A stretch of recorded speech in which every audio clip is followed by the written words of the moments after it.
Welcome to Bong study hub. আজকে আমরা দেখবো কী করে তুমি ফিজিক্সটাকে হ্যান্ডেল করবে তোমার ডাব্লিউবিজি বা নিট বা জেই মেন্স 2026-এর জন্য।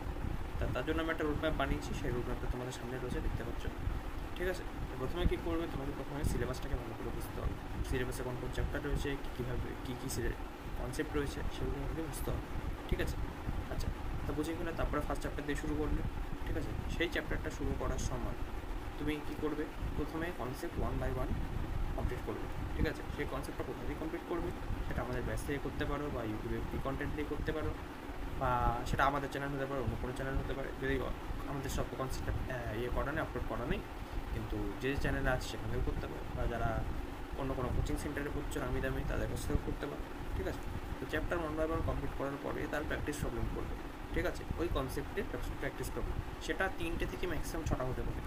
যদি খুব বড় কনসেপ্ট হয় তাহলে 6টা, যদি খুব ছোটো কনসেপ্ট হয় ম্যাক্সিমাম 3টে। ঠিক আছে, তার বেশি করার দরকার নেই। তারপর নেক্সট কনসেপ্টে মুভ করবে। ঠিক আছে, এরকম করে করে গোটা চ্যাপ্টারটা কমপ্লিট হয়ে গেল। তারপর কী করবে, ওই চ্যাপ্টারের পিওয়াইকিউ করবে। ঠিক আছে, কোনো ম্যাটেরিয়াল সলভ করলে, যেমন ধরো ডিপিপি দিয়েছি আমি, যেগুলো যে কটা ডিপিপি দিয়েছি প্রত্যেকদিন ডিপিপি দেবো, সেগুলো সলভ করবে। বা যদি তোমার কাছে কোনো ম্যাটেরিয়াল থাকে, বই অনেক বেশি প্রবলেম থাকে, বই আমি বলবো ব্যবহার করতে। যদি কোনো পিআইকিউ এর বই পাও বা এনটিজি এক্সপ্লোরার পাও, ঠিক আছে, বা চ্যাপ্টার ওয়াইজ যে ডাব্লিউবিজি কোশ্চেন্স থাকে, যে এমএস কোশ্চেন থাকে, ওরকম কোনো অ্যাপ পাও, তাহলে সেখান দিয়ে করতে পারো। ঠিক আছে, তা করার পরে এরকম করে গোটা চ্যাপ্টারটা তোমার শেষ হলো। এবার যদি দেখো কোনো কনসেপ্ট মিস গেছে, আমাদের ব্যাচের ক্ষেত্রে তুমি আমাকে বলতে পারো যে এই কনসেপ্টটা তাদের মিস গেছে, এই কনসেপ্টটার কোশ্চেন তুমি করাও, এই কনসেপ্টটা মিস গেছে, তাহলে আমি সেই কনসেপ্টটা করিয়ে দেবো। ঠিক আছে, বা যদি তোমার কোনো টিচার থাকে তাকেও বলতে পারো।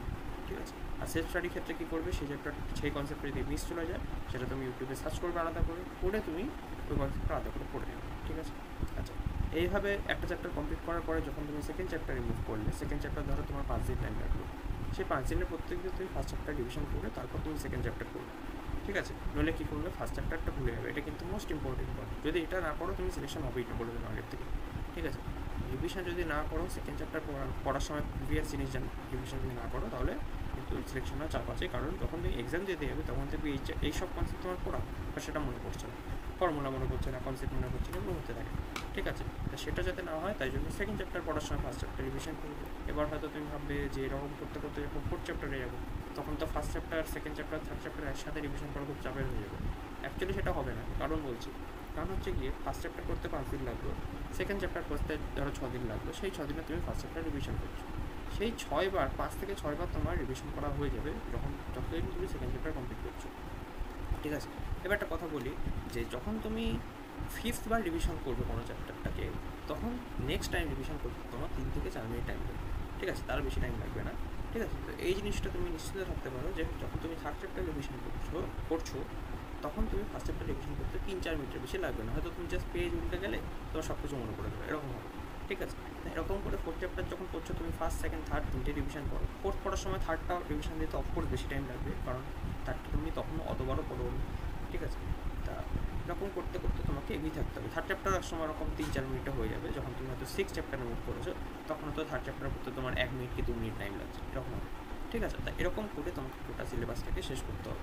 ঠিক আছে, আর এখানে আমি একটা চার্ট দিয়েছি, সেই চার্টটাকে জাস্ট এক্সাম্পল দেওয়ার জন্য, যে কত নাম্বার রিভিশনে কত টাইম লাগে। ঠিক আছে, আর তুমি ধরো একটা মিডিয়াম সাইজের চ্যাপ্টার আছে, যেমন ধরো ইলেকট্রোস্ট্যাটিক্স, ঠিক আছে, বা কারেন্ট ইলেকট্রিসিটি, বা ধরো তোমার গ্র্যাভিটেশন। ঠিক আছে, গ্র্যাভিটেশন 1-2 দিনের চ্যাপ্টার। ঠিক আছে, ওটা না, ওটা খুব ছোটো চ্যাপ্টার, ওটা 1-2 দিনের চ্যাপ্টার। মানে যেমন ধরো ইলেকট্রিসিটি, এটা 5 দিনে কমপ্লিট করতে পারো, কারেন্ট ইলেকট্রিসিটি 5 দিনে কমপ্লিট করতে পারো। ঠিক আছে, ম্যাক্স তোমার যদি খুব বড়ো চ্যাপ্টার হয়, যেমন ধরো রোটেশন, ঠিক আছে, এটা তুমি ম্যাক্সিমাম 7 দিনে কমপ্লিট করতে পারো, তার বেশি টাইমে একটা চ্যাপ্টারের পেছনে দেবে না। ঠিক আছে, 7 দিন অনেক টাইম, তার মধ্যে কোশ্চেন সলভ করা হয়ে যায়, কনসেপ্ট করা হয়, সব হয়ে যায়। ঠিক আছে, আচ্ছা, যখন একটা গোটা ইউনিট কমপ্লিট করে ফেলবে, যেমন ধরো গোটা মেকানিক্স কমপ্লিট করলে, বা গোটা অপটিক্স কমপ্লিট করলে, গোটা ইলেকট্রোম্যাগনেটিজম কমপ্লিট করলে, সেই ইউনিটের উপর তোমাকে টেস্ট দিতে হবে। সেটা কোথা দিয়ে দেবে, সেটা হয় তুমি ফ্রি মক টেস্ট সার্চ করতে পারো, ইন্টারনেটে যদি অ্যাভেলেবেল থাকে পেয়ে যাবে। এনটি অভ্যাস বলে একটা অ্যাপ ছিল আমাদের টাইমে, এখন আজকে জানি না, হয়তো আছে, হ্যাঁ এখনও তো আছে, আমি সেদিন দেখছিলাম না, তাহলে ওখান থেকেও দিতে পারো। বা আমরা যদি আমাদের ব্যাচে পড়ো, তাহলে হয়তো আমরা সেই মক টেস্টটা আমরা নিজেরাই নিয়ে নেবো।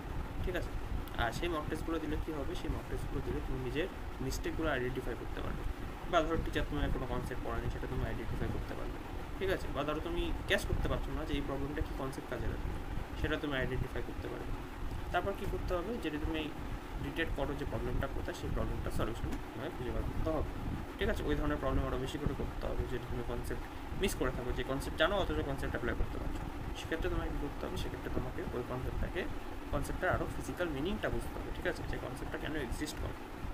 ঠিক আছে, তারপর কী করতে হবে, তারপরে যদি কোনো কনসেপ্ট মিস হয়ে থাকে তাহলে আমাকে বলবে, বা যে টিচার কাছে তোমার তাকে বলবে, বা ইউটিউবে সার্চ করবে। ঠিক আছে, আর যদি তুমি দেখো যে তোমার রিভিশনের অভাব রয়েছে, রিভিশনের অভাব হলে কী করবে, রিভিশনের অভাব হলে তুমি নিজে রিভিশনের উপর বেশি ফোকাস করো নতুন চ্যাপ্টার কমপ্লিট করার থেকে। কারণ তুমি যদি প্রিভিয়াস চ্যাপ্টার যেটা পড়া হয়ে গেছে সেটাই না পড়তে পারো, তাহলে লাভ কি সেটা পড়ে, তাই না? যেটা পড়া হয়ে গেছে সেটাকে সলভ করো, তারপর নতুন চ্যাপ্টারে যাবে। ঠিক আছে, স্লো বাট স্টেডি। ঠিক আছে, এমন কিছু স্লো হবে না সেটা বলে দিই। যদি তুমি 5 দিন 7 দিনের মধ্যে একটা গোটা চ্যাপ্টার কমপ্লিট করতে পারো, তোমার নভেম্বর ডিসেম্বরের মধ্যে সিলেবাস কমপ্লিট হবে। সেটা আমার একটা শিডিউলে দেওয়া আছে, শিডিউলটা দেখাচ্ছি। ঠিক আছে, আচ্ছা, নভেম্বর এন্ডের মধ্যে সিলেবাস কমপ্লিট করতেই হবে, কারণ জানুয়ারিতে যেই মেইনস আছে, আর সেই যেই মেইনসের আগে তোমাকে 1 মাস তো রিভিশনের জন্য রাখতেই হবে, রিভিশন আর পিআরকিউ সব। ঠিক আছে, মক টেস্ট দিতে হবে, ফুল মক টেস্ট। ঠিক আছে, তারপর তুমি যেই মেইনসের জন্য রেডি হবে। ঠিক আছে, আর যেই মেইনসটা যদি ভালো করে না দাও জানুয়ারিটা, তাহলে কিন্তু WBJEE-তে এফেক্ট করবে। কেন এফেক্ট করবে? মেন্টালি এফেক্ট করবে প্রথমত। যদি যেই মেইনস খারাপ হয়, কনফিডেন্স বুস্ট আপ হবে না, কনফিডেন্স লো হয়ে যাবে। ঠিক আছে, সেক্ষেত্রে একটা WBJEE এফেক্ট করবে। দ্বিতীয়ত, তুমি যদি যেই মেইনসের জন্য ভালো করে পড়ে নাও, তাহলে WBJEE-র জন্য তুমি অলরেডি রেডি। ঠিক আছে, কয়েকটা এক্সট্রা টপিক আছে WBJEE-র জন্য যেগুলো JMS-এ নেই। ঠিক আছে, তাছাড়া সবই সেম। ঠিক আছে, আচ্ছা, আরেকটা জিনিস কি, যে কোশ্চেন কোথা দিয়ে করবে, কোশ্চেন করবে ডিবিপি থেকে, পিআইকিউ থেকে, ক্লাস ওয়ার্কস থেকে। ঠিক আছে, ক্লাসে যে কোশ্চেনগুলো করানো হবে সেগুলো। ঠিক আছে, বুকস ফলো করার কোনো দরকার নেই আপাতত। ঠিক আছে, যদি তুমি বুকস ফলো করো তাহলে এসব কিছু করার দরকার নেই। ঠিক আছে, ডিপিপি, পিআইকিউ, ক্লাস ওয়ার্ক এত কিছু করার দরকার নেই। বুকসেই সব পিআইকিউ, সব কোশ্চেন সেট 1, কোশ্চেন সেট 2 দেওয়া থাকে। তা বুক ফলো করলে শুধু বুক ফলো করবে। যদি তুমি ডিপিপি ফলো করো তাহলে ডিপিপি, পিআইকিউ, ক্লাস ওয়ার্ক, ব্যাস, আর বেশি কিছু না। ঠিক আছে, তখন আর বুক ফলো করার দরকার নেই। ঠিক আছে, এখানে ওই রিভিশন কাউন্টের কথাটা বলা আছে, যেমন ধরো ফার্স্ট চ্যাপ্টার শেষ করতে তোমার টাইম লাগলো 5 দিন। ঠিক আছে, সেকেন্ড চ্যাপ্টার তুমি শুরু করতে, মানে সেকেন্ড চ্যাপ্টার শেষ করতে তোমার টাইম লাগলো 5 দিন। তুমি ধরো সেই সেকেন্ড চ্যাপ্টার যখন 5 দিন কমপ্লিট করছো, সেই 5 দিন প্রত্যেক দিন তোমাকে ফার্স্ট চ্যাপ্টার রিভিশন করতে হবে। তাহলে 5 বার তোমার ফার্স্ট চ্যাপ্টার রিভিশন হবে, আর 5 বারের বার তোমার টাইম লাগবে 10 মিনিট। এবার তুমি যখন থার্ড চ্যাপ্টার রিভিশন করতে যাবে, তখন দেখবি তোমার ফার্স্ট চ্যাপ্টার করতে 3 মিনিটের বেশি টাইম লাগছে। ঠিক আছে, সেক্ষেত্রে তোমার সেকেন্ড চ্যাপ্টার রিভিশন করতে টাইম লাগবে অবশ্যই, বাট ফার্স্ট চ্যাপ্টার 3 মিনিটের কতক্ষণ, তাই না? 3 মিনিট রিভিশন করবে। এরকম করে ফোর্থ চ্যাপ্টার করার সময় 1, 2, 3 তিনটে চ্যাপ্টার রিভিশন করবে, তখন 1 আর 2 নম্বর চ্যাপ্টার রিভিশন করতে টাইম লাগবে না, কিন্তু 3 নম্বরটা রিভিশন করতে টাইম লাগবে। এইভাবেই করবে। ঠিক আছে, আচ্ছা, এবার আমি একটা শিডিউল বানিয়েছি, সেটা আমি কীভাবে পড়াবো সেটা শিডিউল। এবার এটাকে তুমি পার্সোনালি ফলো করতেও পারো, ঠিক আছে, নাও করতে পারো। ঠিক আছে, যদি আমার ব্যাচে পড়ো আমি এভাবে শিডিউল করে করবো। আমি কী করেছি, আমি এটা খেয়াল রেখে করেছি যে 12-এর লোকজনদের সেমিস্টার রয়েছে, ফার্স্ট সেমিস্টার সেপ্টেম্বরে, সেই খেয়াল রেখে একটা শিডিউল বানিয়েছি। দেখো, ফার্স্ট যে সেমিস্টার রয়েছে সেখানে EM ওয়েভস অব্দি রয়েছে, আমি যতদূর জানি, মানে ইলেকট্রোম্যাগনেটিজম অব্দি রয়েছে। তা উইক 6 আমরা জুন ফার্স্ট উইক থেকে মোটামুটি শুরু করবো। প্রতিদিন 12-এর উইক 6 অব্দি 12-এর 2টো ক্লাস করে হবে। এই দুটো দেখো, দুটো প্রত্যেক দিন 2টো করে 12-এর ক্লাস, বুঝতে পারছো? 12-এর 2টো করে ক্লাস। ঠিক আছে, তা উইক 6 অব্দি তাই হবে। তাহলে আমরা ফার্স্ট সেমিস্টারটা কমপ্লিট করে ফেলবো 12-এর। ঠিক আছে, তারপর আমরা একটু 11-এ ফোকাস করবো উইক 7 থেকে। ঠিক আছে, 11 2 দিন করে হবে উইকলি, আর 12 হবে একদিন করে। ঠিক আছে, এরকম করে করতে করতে আমরা মোটামুটি উইক 16-এ গিয়ে সিলেবাস শেষ করবো। উইক 16 মানে কত মাস, কত উইক, কত মাস, 4 মাস, তাই তো? 4 মাস মানে জুন, জুলাই, আগস্ট, সেপ্টেম্বর। ঠিক আছে, আমি 4 মাস ধরে রেখেছি, বাট সেটা নভেম্বরও হতে পারে। কেন? কারণ আমরা যখন একটা ইউনিট শেষ করবো, যেমন ধরো আমরা EMFসে গিয়ে একটা ইউনিট শেষ করলাম, সেখানে একটা ইউনিট টেস্ট নেব। সেই ইউনিট টেস্টটা কবে হবে? সেই ইউনিট টেস্টটা হবে 12-এর যে ক্লাস থাকবে সেই 12-এর ক্লাসের সাথে। ঠিক আছে, 12-এর ক্লাসের আগে হবে। ঠিক আছে, তাহলে এই ইউনিট টেস্টটা হবে কবে? এই ইউনিট টেস্টটা হবে এই ক্লাসটার শুরুতে 1 ঘন্টা, তারপর কি আমি অপটিক্স পড়াবো। ঠিক আছে, তারপরে ধরো অপটিক্স শেষ হলো, অপটিক্স ওয়েব অপটিক্স, এটার আবার একটা ইউনিট টেস্ট হবে অপটিক্সের কোটা। সেটা কবে হবে? 12-এর নেক্সট যেদিন আছে, এই যে ডুয়াল নেচার অফ ম্যাটার, তার আগে হয়ে যাবে। ঠিক আছে, তারপর কি নেক্সট হচ্ছে কি মডার্ন ফিজিক্স, তার মধ্যে dual nature of matter, atoms, nuclei, semiconductor, communication, এই কটা পড়বে। তা এইটার ইউনিট টেস্ট হবে, তারপরে এটা শেষ হয়ে গেল। ঠিক আছে, এবার 12-এর পার্টটা আছে। 12-এর পার্টটা unit dimension, motion in straight line, motion in plane, laws of motion, গড এনার্জি, রোটেশন, গ্র্যাভিটেশন। ব্যাস, এই গ্র্যাভিটেশন হয়ে যাওয়ার পর একটা ইউনিট টেস্ট নেবো, যেটা হচ্ছে গিয়ে ইলাস্টিসিটির যেদিন করাবো, এই যে ইলাস্টিসিটি করাবো এই দিন, গ্র্যাভিটেশনের পরের দিনই, তার আগে 1 ঘন্টা। ঠিক আছে, তারপর গিয়ে আমরা কী করবো, তারপর গিয়ে আমরা এই ইলাস্টিসিটি চ্যাপ্টারটা পড়বো। ঠিক আছে, তাই এটা হলো। তারপরে elasticity, fluid mechanics, thermal properties, thermodynamics, ঠিক আছে, এই থার্মোডাইনামিক্স অবধি আমরা একটা ইউনিট টেস্ট নেব। তারপর কি আবার অক্সিলেশনস আর ওয়েভস আর কেটিজি যেহেতু একটা ছোটো চ্যাপ্টার তাই জন্য আমরা ওর মধ্যে নিয়েছি।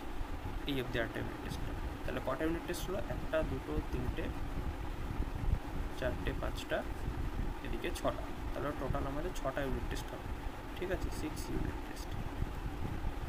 এই পিডিএফটা তোমরা পেয়ে যাবে হোয়াটসঅ্যাপে, ঠিক আছে, ফ্রেশ পিডিএফটা যেটা আমি ড্র করছি সেটা না, ফ্রেশটা পেয়ে যাবে, ঠিক আছে। 6টা ইউনিট টেস্ট ছাড়াও ইচ যেদিন ক্লাস হবে প্রতিদিন তার শুরুতে আমি সবার যে হোয়াটসঅ্যাপে আছে, যে হোয়াটসঅ্যাপ গ্রুপ থাকবে, তোমরা যারা আমার ব্যাচে পড়বো তাদের কথা বলছি, ঠিক আছে, সেইখানে আমি একটা গুগল ফর্ম দেবো যার মধ্যে কয়েকটা কোয়েশ্চেন থাকবে, তোমাদের কিছু টাইম ফ্রেমের মধ্যে সেই কোয়েশ্চেনগুলো কমপ্লিট করে আমাকে দিতে হবে। তা যার যত স্কোর হবে তার বেসিসে আমি জানাবো যে টোটাল যতদিন পড়ানো হয়েছে তার মধ্যে কে সবথেকে বেশি স্কোর করেছে সব কটা টেস্ট মিলিয়ে, ঠিক আছে। তার থেকে তোমরা একটা আইডিয়া পাবে যে কে সবথেকে বেশি এগিয়ে আছে, তুমি তখন কম্পিটিশানে কতটা পিছিয়ে কতটা এগিয়ে সেটা তুমি জানতে পারবে, ঠিক আছে। আর ক্লাস যখন করাবো তখন যদি কোনো কনসেপ্টে ডাউট থাকে জিজ্ঞেস করবে অবশ্যই, ঠিক আছে, তোমাকে থামিয়ে দিয়ে জিজ্ঞেস করবে। আর তারপরে ক্লাসের শেষে গিয়ে আমি একটুখানি 10-15 মিনিট হয়তো আবার জিজ্ঞেস করবো যে ওই গোটা যেদিন পড়ালাম সেটা নিয়ে কোনো ডাউট আছে কি না, ডাউট থাকলে জিজ্ঞেস করবে। তারপরে যদি কোনো কোয়েশ্চেন ডাউট থাকে সেটা তুমি হোয়াটসঅ্যাপে পাঠাবে, ঠিক আছে। হোয়াটসঅ্যাপে পাঠিয়ে এবার যদি অন্য কেউ করে থাকে কোয়েশ্চেনটা বা অন্য কেউ পারবে কোয়েশ্চেনটা, তাকে সলভ করে দাও, তাকে বুঝিয়ে দাও, ঠিক আছে, অডিও করে, তাহলে তোমার নিজের কনসেপ্টও ক্লিয়ার হবে, ঠিক আছে, নিজের কনসেপ্টও স্ট্রং হবে, ঠিক আছে। এইবারে যদি দেখা যায় যে কেউ কিছু পারছে না, তখন আমি ব্যাপারটা দেখব, ঠিক আছে। তখন আমি কী করবো, তখন আমি দেখবো যে কনসেপ্টটা আদৌ পড়ানো হয়েছে কি না, কনসেপ্টটা পড়ানো না হলে আমি কনসেপ্টটা পড়িয়ে দেবো। যদি কনসেপ্ট পড়ানো হয়ে থাকে তাহলে নিশ্চয়ই কেউ পাচ্ছে না, মানে কনসেপ্টের অ্যাপ্লিকেশনে কোনো ঘাটতি আছে, তা সেই জিনিসটা আমি বুঝিয়ে দেবো যে কীভাবে সেটা সেই অ্যাপ্লিকেশনটা বুঝতে হয় যে কখন ওই কনসেপ্টটা অ্যাপ্লাই করবে, ঠিক আছে। তো এভাবে পড়তে থাকো। আমাদের সেপ্টেম্বর লিখেছি, কিন্তু ধরো ইউনিট টেস্ট নেবো মাঝখানে, ঠিক আছে। তারপর গুগল ফর্ম আছে, এইসব রয়েছে, গুগল ফর্মের কুইজ হবে। প্রত্যেকজনের অ্যাটেন্ডেন্স মেনটেন রাখতে হবে, ঠিক আছে, আমি ট্র্যাক করবো কার অ্যাটেন্ডেন্স কীরকম আছে। আর প্রত্যেক দিনের স্কোর তো প্রত্যেকদিন ট্র্যাক হবেই ওই গুগল ফর্মের কুইজটায়, ঠিক আছে। আবার এরকম ভেবো না যে গুগল ফর্মের কুইজে ঢুকতে পারবে, ঠিক আছে, ঢুকতে পারবে না কেন, তার কারণ হচ্ছে গিয়ে খুব কম টাইম দেবো, যদি ঢুকতে চাও সব কোশ্চেন সলভ করতে পারবে, ঠিক আছে। প্রত্যেকটা কোশ্চেনের জন্য 1 মিনিট করে টাইম থাকবে, তার বেশি না।